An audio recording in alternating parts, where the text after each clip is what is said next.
Welcome to the Grow with the Flow podcast, the ultimate destination for all things D2C and e-commerce. I'm Dove Karp and my co-host is Dave Silverman. And today's episode is brought to you by Chargeflow, the leading chargeback automation solution for e-commerce merchants. Now, imagine a world where chargebacks are no longer a headache, where you can focus on growing your business while Chargeflow handles the rest. With cutting-edge AI technology, industry-leading win rates, and unparalleled accuracy, Chargeflow is revolutionizing the way merchants manage disputes and recover lost revenue. The best part? Chargeflow only charges for recovered revenue. No monthly fees, no long-term contracts, no hidden costs, just instant ROI. Stay tuned as we dive into the latest trends, success stories, and expert advice to help you scale your store and take your e-commerce business to the next level. Whether you're just starting out or looking to optimize your operations, Grow with the Flow and Chargeflow have you covered. Remember, when it comes to chargebacks, let Chargeflow do the heavy lifting so you can focus on what matters most, growing your e-commerce business. So give Chargeflow a try today. It's easy to get started and there is no risk or obligation. So without further ado, let's get started. Welcome everybody to the Grow with the Flow podcast. Today we're super excited to be hosting Daniel Snow. So Daniel is a seasoned entrepreneur and the founder of the Snow Agency, a leading performance and social media marketing agency that has disrupted the e-commerce landscape for D2C brands, helping them generate over $50 million in revenue. His deep understanding of digital marketing is demonstrated perhaps most impressively by his media company Rap TV, which is the largest hip-hop community in the world, boasting over 35 million followers. After years of success, Daniel is now exploring his next entrepreneurial adventure. Welcome to Grow with the Flow, Daniel. Thank you. Thank you for having me. Excited to speak with you guys. Yeah, we're totally looking forward to it. So, as I was saying, in the pre-roll, we interviewed your brother, Jonathan, and it was a very, very nice interview. And one of the things that interested me most was how he kind of got into his whole career path from you, and how he got involved in social media marketing and so on and so forth. And he's, built a nice name for himself as well. So I wanted to know if you can give us just a little bit about your background and your first realization that you can, be successful using social media. Yeah. My start was the start of my career was the exact answer to that question. So yeah, similar to my brother who, I guess is a dentist. He's an orthodontist. Never, I guess, practiced after residency, but I was going the dental route as well. I was a biology major in college. Although I knew I never wanted to be a dentist. You're 16, 17 years old, you don't know what to do. You kind of get pressured by your parents, and it kind of seemed like you can make money. And I was like, I guess I can do this to start my entrepreneurial career. So I was always that type of person. I was like, always knew I wanted to work for myself. And how I got started in social media was literally just a chance conversation I had my winter break of my sophomore year of college. This was December of 2012. And I saw a friend at the gym, and, just conversation, and naturally got brought up. What are you up to these days? And he told me that he was making $45 a week on Twitter. And I was like, what? You can make money on your phone? That's insane. I was like, there's no way. You're making like $3,000 a year on your phone. Like, I didn't believe him. And no, he showed me, and I literally left the gym and I made a Twitter account with my other friend in the parking lot. And that was the start of my social media career. I was just obsessed from that day on. So, like, what was your first? You didn't use social media before? Like, did you use Facebook? Did you use anything, or? I mean, I definitely had a Facebook. I definitely had a Twitter. I don't know how actively I was using it. I might have had an Instagram, but this was like the earlier days of a lot of these platforms. That's so interesting, because I remember, I want to talk about back in 2007, 2008, 2009, like as soon as Facebook started opening up, like I'm a little bit older than you guys, but like as soon as it opened up, like it's out of just like you had to be a part of college. And as soon as they made it, you don't have to do college anymore. Like I got into it, I'm all in it. And then all the other platforms started flying. And it's interesting that since you guys are a couple years younger, it's like you didn't, I mean, some people did, but you didn't want to like immediately get in on all the action? I had MySpace. Oh, dude. Did you have a band? I didn't have a band, but everyone had a MySpace. That's how you flirt with girls in middle school. Yeah. Yeah, What was that abbreviation? With like on MySpace middle school. Sex, age, location. Yeah, I'm really sad I can't find my MySpace. They like shut it down. I wish I could find it. Who's my top 8? But yeah. So funny. Wow. I was on social media, just wasn't actively probably using those platforms. Gotcha. And then so what was your first idea to like make money? Like you said your buddy was like, hey, I'm making $45 a week or whatever it is. It was like, how do I make money doing this? That was it. Yeah. I like I said, I did the math and I was like, wow, I can use that $45 a week to go out on the weekends at bars. Right now I don't have that money. I can't buy any drinks. That was my goal. And so how did that happen? So well, initially I just followed 1,000 people. I think I got like 300 followers back. It wasn't a person, it was a fitness account. I was really into fitness at the time. It was called Fitness Shredded. And I was just posting, motivational quotes and other kind of relatable things, some, maybe tactical fitness advice, whatnot. And I initially just following people, I quickly saw that Twitter had like a following limit of how many people you could follow and the ratio and all that other stuff. You can't just you can't follow unlimited people and get tons of followers that way. So then I started to get creative. I started doing giveaways. I started reaching out to brands to do giveaways on behalf of them. Then I started getting even more creative. Once that started picking up to get followers, I would have, I don't know how kosher this is, but I would have all the other big fitness accounts and big influencers promote my giveaway in exchange for being the winner of the giveaway. So I was like amplifying those giveaways, gaining my followers, doing good for the brands. And I kept doing that for a while. That helped a lot until I got big enough and started doing, cross promotions with other fitness accounts. That helped. And just being consistent. I think the first 6 months I gained 25,000 followers on Twitter. Wait. Pause 1 second. You just said your buddy comes up to you and says, hey, I can make money. And then within 6 months, you had 25,000 followers? Yeah. Also, like back then, 25,000. Back then, 25,000 was that's like a quarter. That's like a quarter of all of Twitter accounts. I mean, 25,000 was a lot back then. Yeah. For me, it was like 1 million. That's incredible. And my next question is, how did you know to do that? Were you just so analytical that you were looking at other accounts and this is how they grew? Did you talk to your friend, or was this like, what's cool? I think this would be cool, and it like worked. Like, how did you know to do that? I don't know. My friend didn't really give me much advice. He kind of just told me that you can do this and that, and I went for it. No, I think I was really, call it, astute to what was going on. What are the big accounts doing to grow? Getting involved in the community, understanding who are the people I need, to connect with, and being able to connect all those dots, finding creative ways, with all the giveaway stuff. Like, I just thought, how can I gain followers? I don't know. You do a giveaway, you say, follow me, must follow me to win. It seemed like a good way. Being able to cross promote just kind of made sense. I was just really testing many different things. And for me, it was a video game. Like, prior to that, I was 19 at the time. I was obsessed with video games in high school. What was your favorite? So just like seeing the number go up for me was like crack. Like, I could not get off my phone. I remember even at my birthday with my like ex-girlfriend in college, my family, I was like making up excuses to go to the bathroom just to get on my phone and do more promotions. Like I was obsessed. And wow. I think that summer Twitter banned my account. I don't know why still, probably because I was following too many people. I legitimately have no idea why. That was probably a mistake, but I got it back like 2 years later. Anyways, so now I invested so much time, went to zero, but I knew, it was the worst feeling in the world, but I knew how to grow accounts. I knew how to,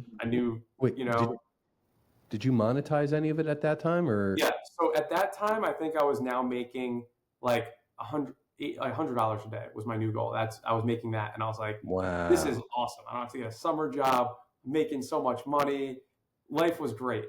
Um, and yeah, so that's what I was doing. And I had to start again from zero, Yeah. but I already had the roadmap on how to grow accounts. And I no longer went from like, this is a passion project because I love fitness, to just, I'll go broad with this. Like I understand the viral things that work on social media. I'll do that. And I want to have a huge audience. Now, that's what I did. And what? I just want to ask, do the same strategies, I mean, we're kind of bouncing around a little bit, but do the same strategies that you use then work today?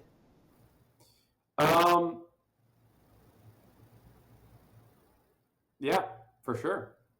Although now I think it's less, I think now, because back then feeds were chronological. So it was a lot more predictive on promotion, cross promotions with people was a lot more predictive. I know if I do X amount of cross promotions a day, I'll probably get, X amount of followers a day. I just need to do this every single day. I know if I do giveaways, I gain X. So it was very predictive. And even when I was growing accounts back then, even on Instagram, it was very predictive. Even when we had a huge advertising arm. Now we're fast forwarding a few years when I had brands and an affiliate agency being very predictive in promotion. I think now the biggest difference is that because there's an algorithmic feed, how to grow accounts now is organically. Back then it was pretty much impossible.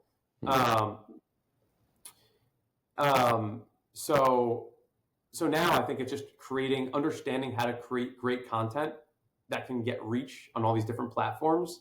There's different ways how, and I think that's the key today. Not like these other types of ways. I'm sure those can still help, but it's just maybe not the best way like it once was. Gotcha. So let's move a little bit forward into the future. So Rap TV, how did you get into building that, and and ultimately, like, what was the process over there?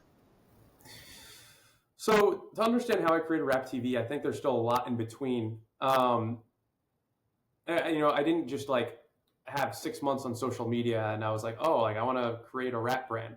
I had pretty much a whole career on social media at that point. I had built one of the biggest networks on Twitter as a publisher. I had millions of followers. I had dozens of accounts. I had a big team running it. I had built one of the biggest affiliate platforms, if not maybe the biggest at the time, on social for Twitter and now Instagram publishers as well. We had thousands of people using our platform to monetize their audience. And at that point, I had also started creating consumer brands that had a lot of success. The point I'm trying to make of all this, by the time I created Rap TV, I was no longer that kid that was trying to make $100 a day. I wanted to create I knew I can create audiences, but I wanted to create a social first media brand that actually had brand equity and something that is, a legitimate brand, not just an account on social media that lives somewhere on social media. So that was my intention. And I've been a passionate, rap fanatic since as long as I can remember, my entire life. And I had just noticed that there was no one really doing a good job of covering rap and culture on social media at that time, 2016. And for me, it just solved a need. I'm trying to keep up with the new music coming out, new artists, the news that's going on, and it's just all over the place. These blogs I didn't think were doing a good job. So I figured, why not create that? And that's what I did. And so what were the lessons that you took from kind of those brands and everything that you were building? And I guess you honed it to the point of like, now you can deploy that in this media brand that you're building. Like, I'd love to hear about the process that that like, okay, I'm about to start this new thing. These are the lessons that I learned, and now I can like hit the ground running. Yeah. Well, the first thing was I wasn't scared to invest in it. back then when I had no money, I was trying to grow 300 followers a day, whatever. Now I understood that it's a race. On social media in general, everything is a race because the gravy trains always end. And it doesn't matter if you're an influencer or you're a brand or you're whatever, there's opportune times and you need to maximize that.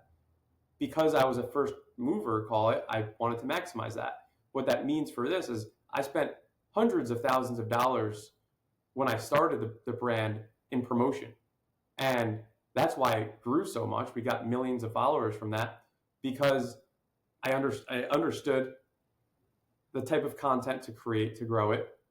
I had great relationships with all the different, call it page owners who I was, buying promotions from. And at the time, I didn't know the end result of what Rap TV would be. I just knew that it was rap content. We were still experimenting a lot with the type of content we were posting. We still experiment today. But I knew how to grow an audience. And that's what I did. We grew for that reason. Now that we were growing the audience, I knew that, once again, how do I differentiate and go from a page to a brand was, for me, is two things. Was I wanted to create a really strong community, and we needed it to be the authority in the space. So how do we do both? I thought was getting the influential people involved in our community. And that's what we did. We would create content for a lot of the different rappers and other kind of influential people in the community, create content on our page, allow it to be very shareable for them. Now, it's a win-win for both parties. So creating shareable content, even today, has been a big reason for our success. And now it's cool to see that, Adam Mosseri is talking about shareable content is the key to getting reach in their algorithms. So I think that was always the focus early on. And also just wasn't just creating a page, once like I said, in getting the community active, getting people engaged in conversation, allowing ourselves to get engaged in conversation and get involved with all the fans. And a cool thing about rap is that there's been thousands of fan pages created. People have taken our lingo and that's gone viral. So it's like we've created different types of formats that are used today throughout social media. And I think that being intentional with that stuff has allowed it to kind of be, a real brand today. So you mentioned a couple things that we can just go so deep into. You talked about adding the monetary and fuel to building the brand. You create great content and then you push it with money. What would you say is the most important thing? Is it the content? Is it the financial push behind it? Does it have to be a combination? And then I'm going to ask you a question about, is there a certain type of content to push? The most important thing for anyone in this world that's, selling something, I guess you can call it, well, we're not selling anything, but is your product. Our product is our content. And that content and trust with the audience, I think those are the two most important things for us. And it should be the most important things for anyone, whether you're a brand selling something, you're an influencer, you're a media company, whatever. You can have the biggest audience, but if your content isn't, where it isn't the best it can possibly be, and you don't have trust with your audience, you're never going to be a successful, in my opinion, company or maximize that success. So the most important thing is your content by far. And that's why even the company today is constantly evolving. The team is constantly testing new ways of saying things, new ways of new imagery, new types of even types of content we're posting. Because social media is constantly evolving. They're constantly changing the algorithms. They're constantly recommending new things. And if you don't stay up with that and adapt, you won't survive. And that's why I think a lot of these even legacy media companies are just dead on social media. And that's why it allowed new companies like Rap TV to to take off. So yeah, long-winded answer to that. No, that was amazing. And when it comes to, I guess let's talk a little bit about the content. What are you looking for when you're creating the content? Now I want to, if we can, because you have obviously the expertise in this area too. If we're going to apply it to like D2C or e-commerce brands who are selling products, what type of content? What's the formula? What's the vibe? That's what I'd like to discuss. So back then to now is radically different. Keep in mind, I'm also not day to day anymore, but I know the team is now super analytical on everything. You know, we track all different types of things that we post. We track and we put it into buckets. We understand which rappers are performing best on our account. We understand which types of news are performing best. We understand, you know, different types of, could be, you know, fast food companies are performing best and whatnot that we're covering. Could be types of, so our team has gotten really analytical with tracking all the different segments of things that we talk about today, and understanding how it's performed historically, and that also informs how fast we should be posting things. So yeah, but you know, at the time it's like, why, you know, Rap TV went from just posting rap to culture is that we you know, is just being able to iterate. And I think that's the thing that's especially was super relevant when I had consumer brands in the agency is, you know, creative iteration is everything. You need to always be testing. So that's how we went from just posting rap music to posting all these different things. Was we noticed that rap and culture has so many, there's so many overlaps, and also that is our audience. That's what they're interested in, and they want to get that content from us. Clearly, they're super engaged in it. So yeah. Would you suggest to, because I know I've followed Gary Vaynerchuk from VaynerMedia for quite a long time, and he always talks about using culture to build your brand. So let's say, you know, you have I don't know, a drink company, you sell a type of soda or something. How would you advise a brand like that to, would you say, like, you know, look at culture, like keep tabs on what's going on right now and create content around that with, you know, your soda in there, or is there something different? Sure. I mean, I think at the end of the day, though, every brand needs to understand their target audience. And I think that creating content that doesn't resonate with your target audience will be a huge miss and will be a waste of everyone's time. So, you know, if your target audience for a soda is a healthy probiotic soda, your target audience is, you know, I don't know, women with toddlers age 32 to 30, I'm just completely making that up, and you want to post something about something that like Lil Wayne is doing in the culture, like it's probably a bad idea. And vice versa. There's some things that, even though we're in culture, that other maybe genres might not have an overlap. So that goes, and that goes down to just having a really good idea and understanding of your audience and what they're interested in. And I think our team has definitely went the extra mile, and we're constantly doing that to better understand that. And I think brands especially should too. Like even in my agency days, doing customer research and understanding the target audience is everything. You know, that informs how we make content. That informs how we're, understanding how the UVPs resonate with the target audience. That influences what types of influencers we should be going after. So just understanding your audience and your customer is, you know, once again, for consumer brands, media companies, even influencers, whatever, is everything.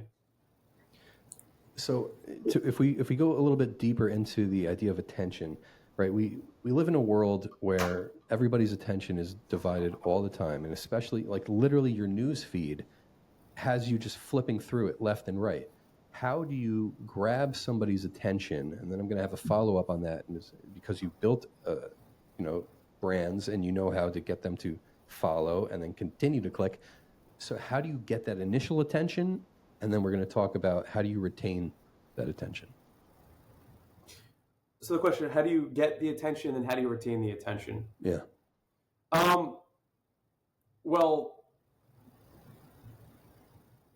this can go very broad, because this, the way I answer this, I think is very radically different for a media brand versus like a consumer brand advertising I would answer those radically different, actually. I'd love to hear both. I'll say first for Rap TV Yeah, is, because they're actually much like they're actually polar opposites. So with Rap TV is just like you said, you're scrolling on the feed. How do you stand out?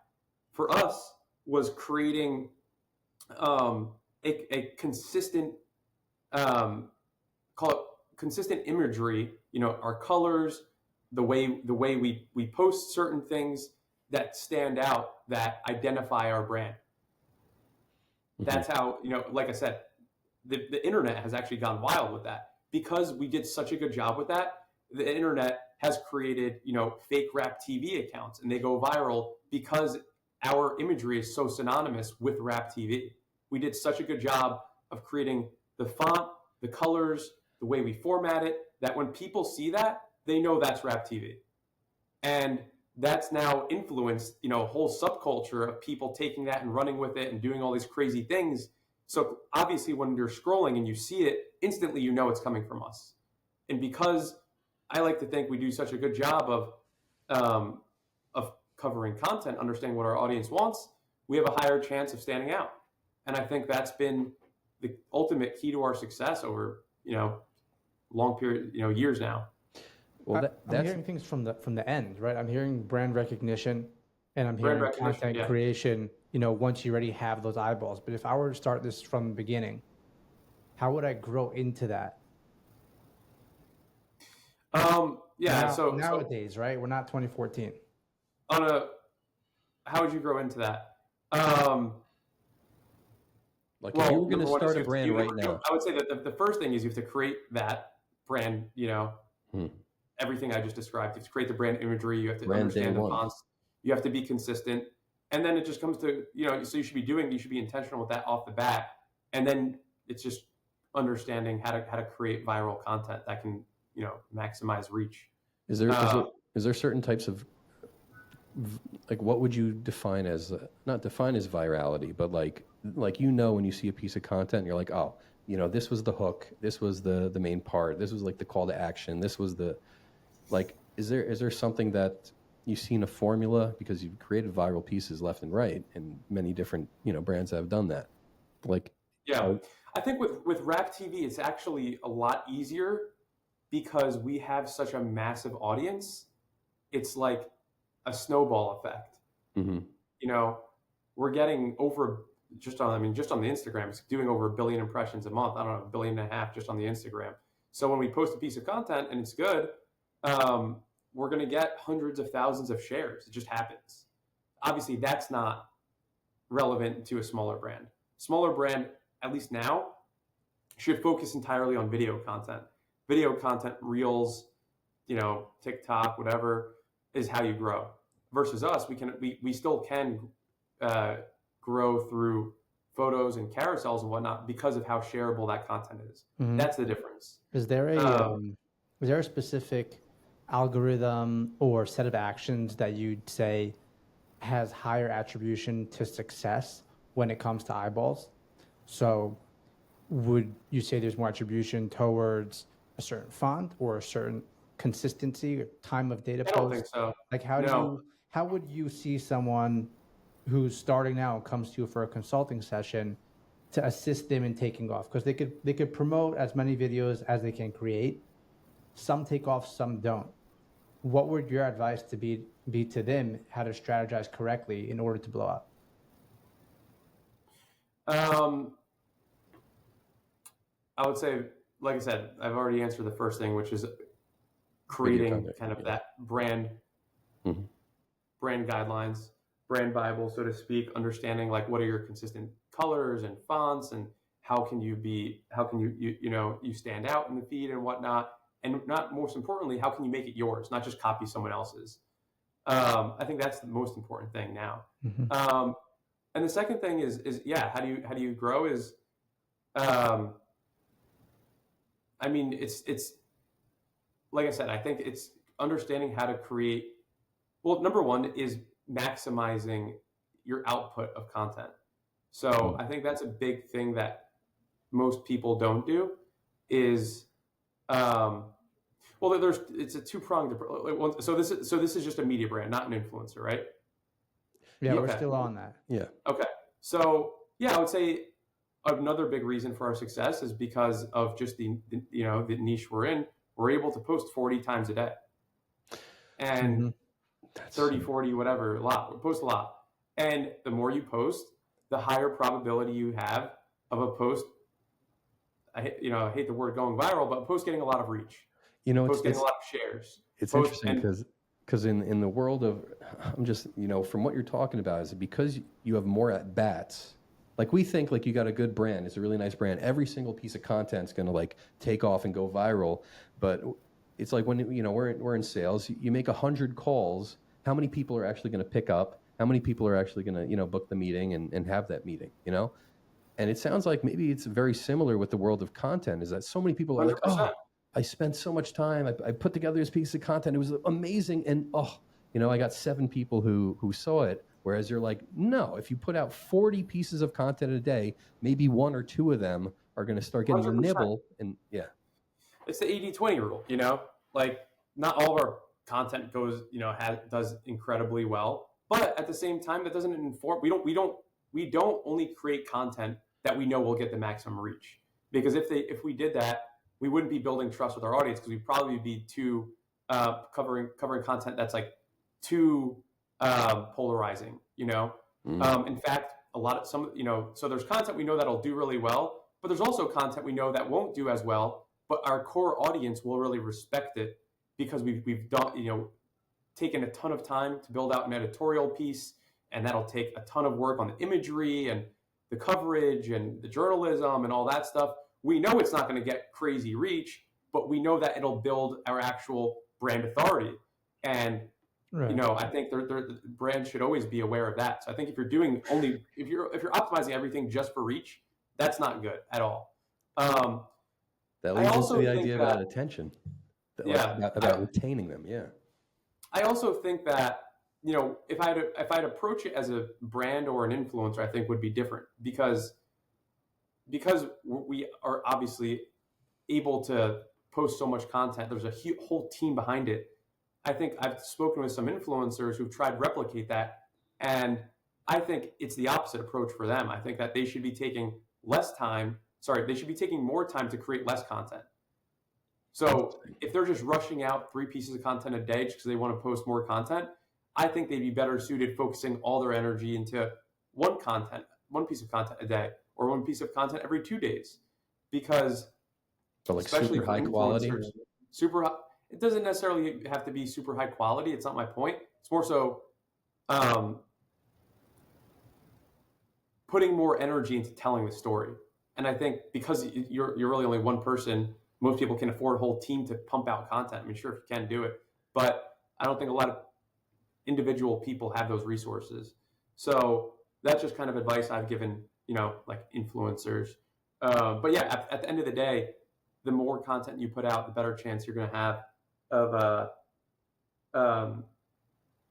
converting that to followers or subscribers or whatever. So yeah, more is always better.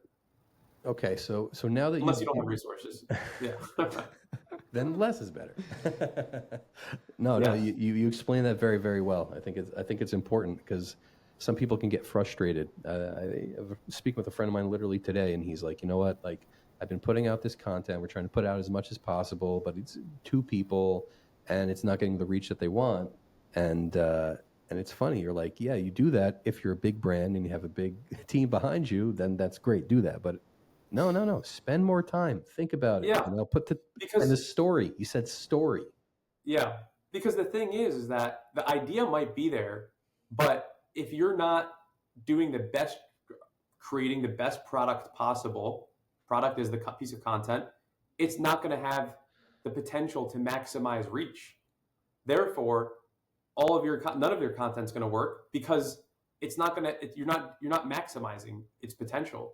And that's the ultimate problem. And that's what, a media company can do that, because there's like, big team to be able to do that. And we're not solely reliant on new eyeballs. We have a massive audience, and we know that just covering content will work. So it's two different approaches. Yeah.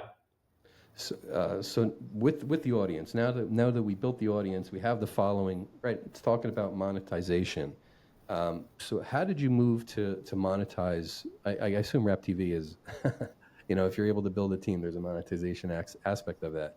How do you do that? And is there anything from that you can, also, get brands to push them? Yeah, D2C absolutely. Yeah. I mean, the coolest thing about Rap TV, and this was always my goal with it, was being able to advertise organically. Organic advertising. Other pages at the time, theme pages I like to call them, just they wanted to make money. Who wanted to advertise with them? These like not so legitimate companies, and it's very spammy to their audience. The cool thing about Rap TV is that because I like to think we've done such an amazing job of building brand authority, and because we cover all these topics organically, it's become the perfect place for these different types of brands to integrate into our content. So McDonald's, Chipotle, Amazon, different gambling companies, different CPG companies, stuff like that. All those different types of companies are all fit into our Domino's, all fit into our content perfectly, because we can show that our audience already has a huge interest in what Mm-hmm. So what does that? What does that look like? The process? Does a brand, let's say like Taco Bell, right? Do they like reach out to you? Do you guys reach out to them? Both, yeah. So we definitely get inbound, and we have an outbound. We have an outbound strategy as well. And okay, so now you guys sign up. Okay, like what does that kind of contract look like? Is it X amount of posts that they're supposed to do? How do you organically include Taco Bell into kind of the page? Is it just like there's a banner that says, "Hey, buy Taco Bell"? Yeah, or everything is bespoke. So for like a Domino's, like it's really good for product launches or special deals, because Rap TV is content. Sorry, is like news and editorial. So people go to us to discover something, discover what news is coming out, discover the new product, discover what they should be doing, whatever. So it's worked really well for new product releases. So it'll be like, for Domino's, it'll be like what's worked well is like deal of the day. Domino's is having a huge sale, or sometimes it's just amplifying content. Like McDonald's can be doing something with Kanye West or Travis Scott or whatever, and they want to amplify that content. What better place to do it than the biggest, audience for rap fans? Stuff like that. And do you keep it your branding? Is it like co-branded with, No, it's our branding. Very nice. Because it should look organic, right? Yeah, exactly. That's what I was saying. It doesn't look out of place. Yeah, definitely still, are doing proper, partner and all that other type of stuff. We're still labeling it that. So our audience can see that, but it's still value to our audience because they enjoy it. They want to see that type of stuff. It's not obtrusive to them. Do you ever think about building out Rap TV past just an Instagram page? What? Do you ever think of building out Rap TV than just an Instagram page, like magazine, merch? Oh, yeah. So we've done merch, we've done events, we've thrown, concerts. I know the team really wanted to do a physical magazine. Want to do all that stuff, but at the end of the day, you need to focus and need to understand where priorities lie. So it's been kind of just trying to narrow the focus and understanding where the biggest opportunities are, which right now I think for our team is producing premium long form and short form video content. So that's where our focus lies before doing all that other stuff. How do you know when you're? This is a great point. How do you know when you're spreading yourself too thin versus focusing? Right, you got 35 million followers across your platforms and all this stuff. It sounds like for anybody like, oh, I'm going to create a magazine now. I'm going to create a media company that we're going to do movies and we're going to we have look at all these eyeballs. But you're like, hold on, let's keep on feeding this machine. We'll move a little bit out. Like, I mean, how do you know you're spreading yourself thin? Is, I think, self-awareness, number one, and understanding trade-offs. You know, when our company has great leadership team, and I think they do an incredible job, far better than I do, of understanding trade-offs made. So it's, you know, we want to launch a magazine. Okay, what's the trade-off? Who's doing that? Is how much do we have to hire someone new? Okay, how much time is going to cost to hire them? How expensive are they going to be? Okay, we don't want to do that. So we have to pull someone else from our team. Now something, you know, that's going to be a trade-off with their time. What's going to come as a result of that? Are they not going to be able to post as much on their page or do whatever else they have to do? You know, so I think it's kind of just doing those exercises and understanding which gambles we want to take, and having a sober approach to that. I want to just go back real quick into kind of these brand partnerships. If you're, let's say, a newer brand, what's the best way to approach pages that, like yours, that have a big following? You know, let's say you don't have the largest budget in the world. You know, how would you go about it? What was that? I would email them. That's it. You know, I mean, in fact, that used to be that's pretty much what my caffeine digital business was. We were a platform where, you know, we had all these influencers using us, and meme page owners, theme page owners, all that stuff. But like, how did we initially start? We just got their contact information and emailed them or messaged them. That's it. And same thing when we had consumer brands. How did we get their contact information? We just emailed them and negotiated a deal. And what was that initial email like? Hey, you know, I don't know. Hey, XYZ, we're interested in promoting with you. Can you send us your rates? They send us. Typically, they'll send you your rates. Maybe ask what type of content you want to post, and you negotiate from there. Everyone wants different things, so you have to understand what that is. Yeah. So as you were talking about kind of dividing your time, right? You created the Snow Agency.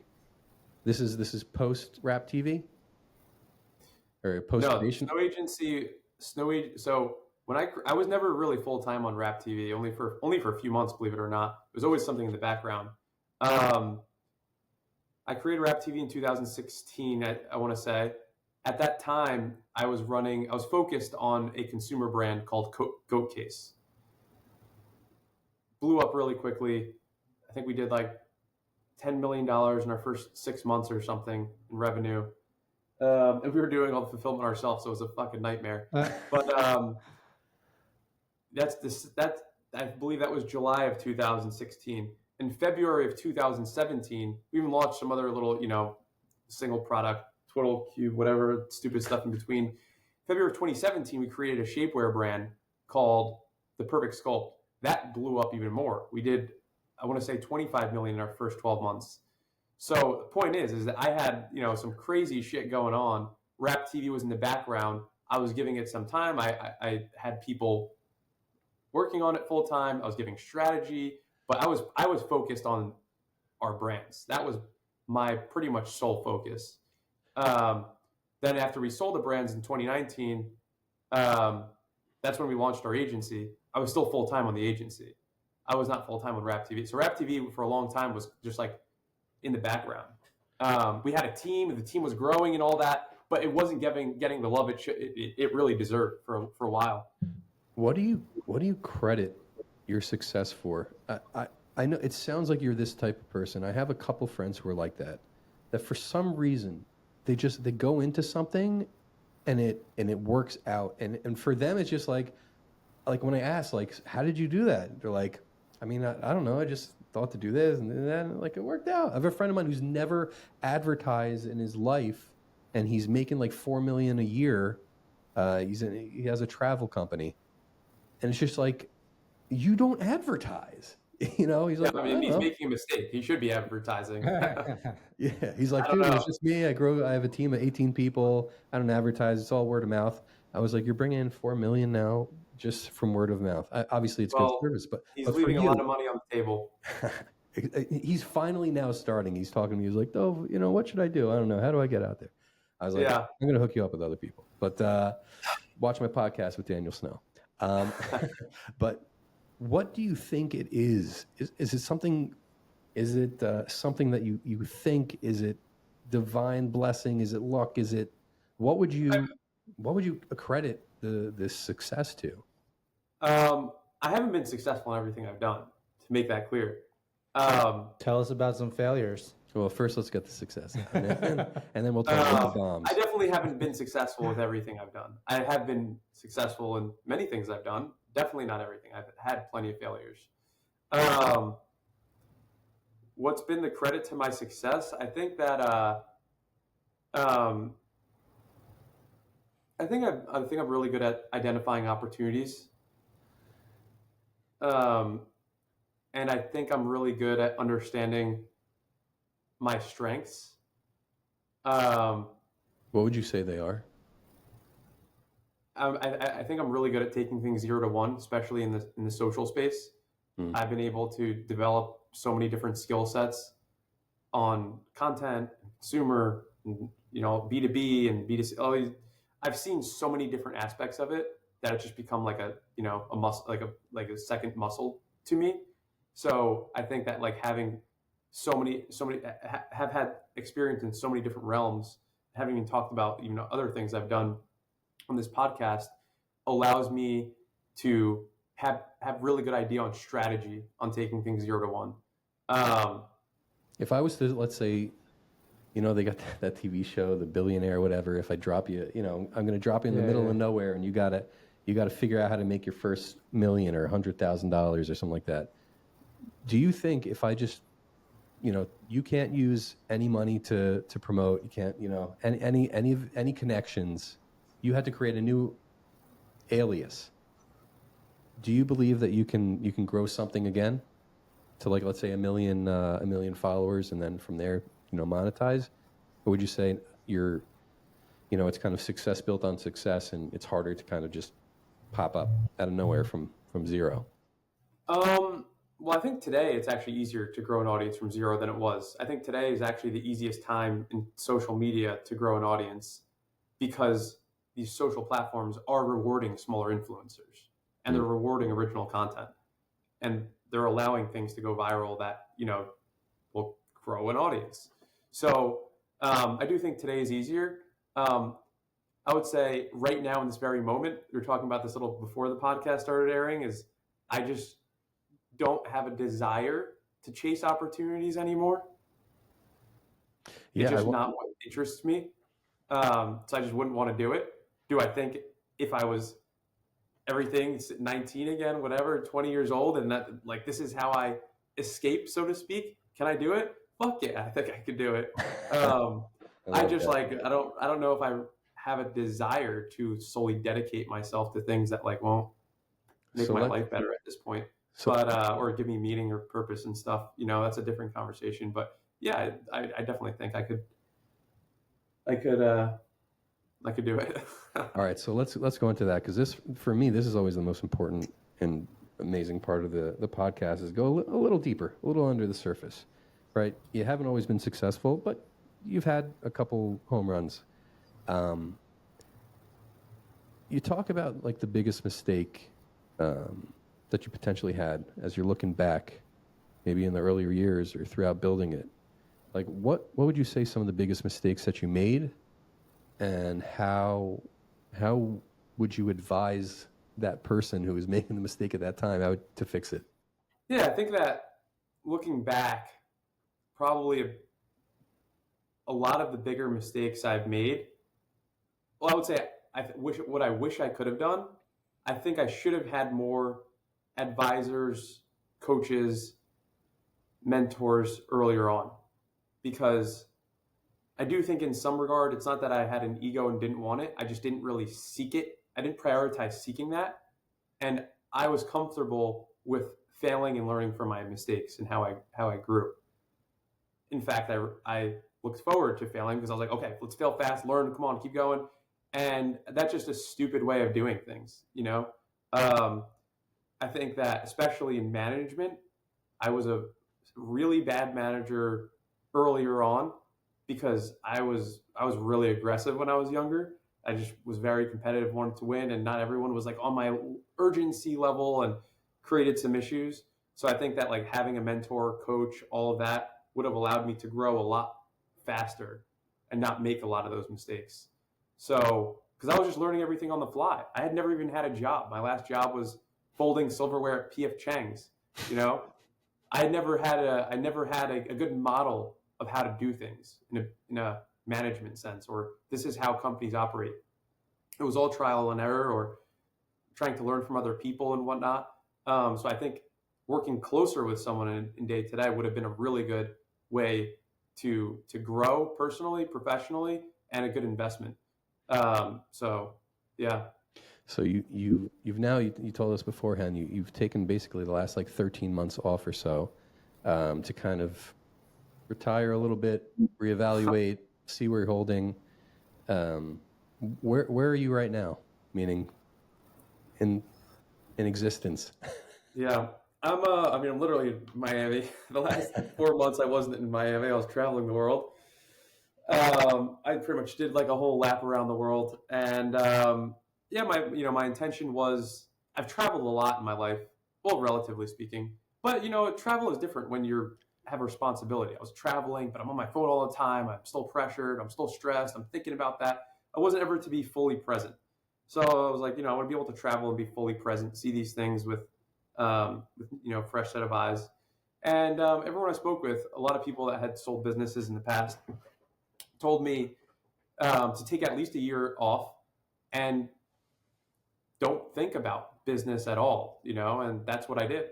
So after doing that now, I'm at month 13, and just realizing that I'm 31 years old, still pretty young, that just doing continuously traveling or continuously, not making an impact, not working towards something doesn't feel good. Doesn't give me purpose or meaning. And as everything we described, I'm a very growth oriented person. That's at least in throughout I think my life, I've had all these different businesses, but ultimately the biggest reason why I think I was so passionate was I just loved the growth of, could be my companies or me personally. That's what gives me purpose. And I think not working towards something, sure, in that year I'm still working on myself a lot, but still not working towards something doesn't make the highs as high. And travel isn't as rewarding when you don't have the lows and the daily struggles and whatnot. So still trying to figure out what I want to do, what I want my life to look like day to day, but still an exploratory phase now. But I have some ideas I'm exploring, starting to put more energy into what I want to do next. So yeah. What do you think? This is a heavy question, but what do you think your ultimate purpose is?